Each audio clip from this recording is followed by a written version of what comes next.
আসসালামু আলাইকুম রহমতুল্লাহ। দাসীরা যদি থাকতে পারে, ইসলাম যদি দাসীকে রাখার অনুমতি দেয়, তাহলে প্রেমিকা রাখার অনুমতি দেয় না কেন? প্রেমিকা গার্লফ্রেন্ড আর দাসীর মধ্যে ভিতরে পার্থক্যটা কি? এটা প্রশ্ন করেছেন বেশ কিছু ইসলাম বিদ্বেষী, তারা তাদের বক্তব্যে এগুলো উল্লেখ করেছেন। প্রথম কথা হচ্ছে যে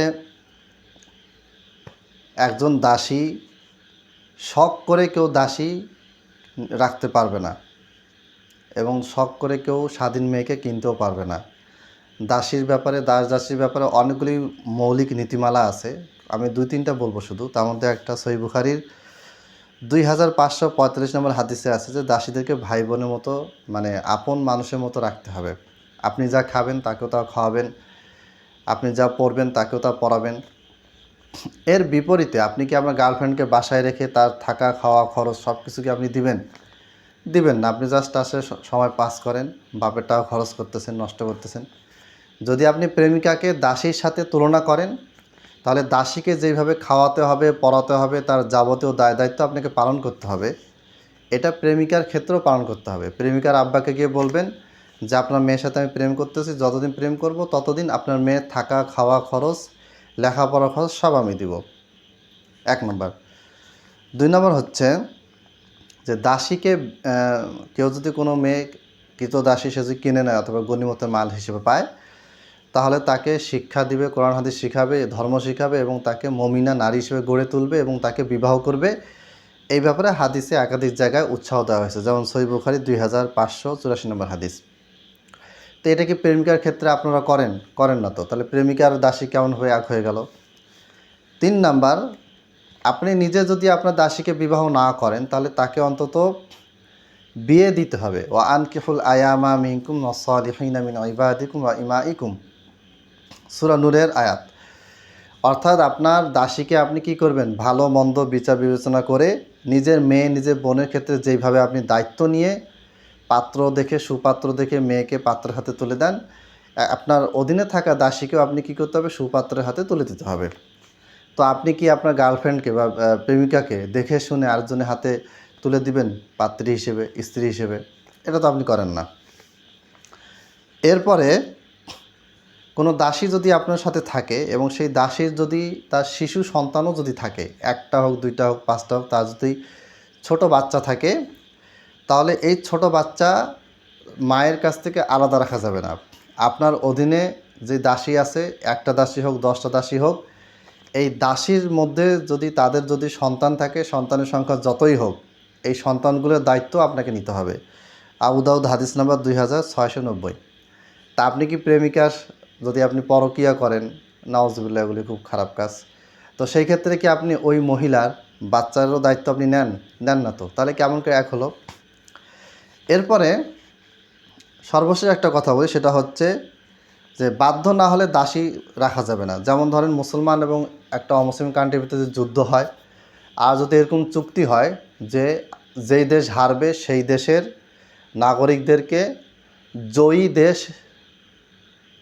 দাসী হিসেবে নিতে পারবে না। যদি এরকম চুক্তি হয়, তাহলে অমুসলিমরা মুসলমানদের কাউকে এভাবে দাসী হিসেবে রাখতে পারবে না।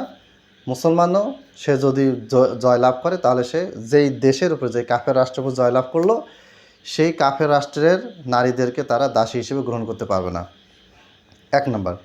2 নাম্বার, দাসী প্রথা এটা কিন্তু ইসলাম প্রবর্তন করেনি। এটা আগে থেকে চলে আসতেছে, 4000-5000 বছর আগে থেকে চলে আসতেছে এবং এখনও দাসী প্রথা অমুসলিম বিভিন্ন দেশগুলিতে তারা সাংবিধানিকভাবে বৈধতা আছে। আমি এটার উপরে আলাদা একটা ভিডিও করবো ইনশাল্লাহ। অর্থাৎ যখন যেমন ইসরায়েল হামলা করতেছে ফিলিস্তিনে হামলা করে ফিলিস্তিনের মেয়েদেরকে মারতেছে, তাদেরকে ধরে নিয়ে যাচ্ছে, তাদের উপর অত্যাচার, অন্যায়, টর্চার করে যাচ্ছে, তাদেরকে বন্দি করে রাখতেছে। এমত অবস্থায় ফিলিস্তিন জয়লাভ করলে ইসরায়েলি মেয়েদেরকে তারা দাসী হিসেবে কাছে রাখতে পারবে। তো একই কাজ ইসরায়েল করলে সমস্যা নেই, আবার ফিলিস্তিন যদি করে তাহলে সমস্যা কেন? একই কাজ কাফের রাষ্ট্র করলে সমস্যা নেই, মুসলিম রাষ্ট্র করলে সমস্যা কেন? আবার মুসলিমদের ক্ষেত্রে শর্ত দেওয়া আছে যে মেয়েটাকে কী করতে হবে?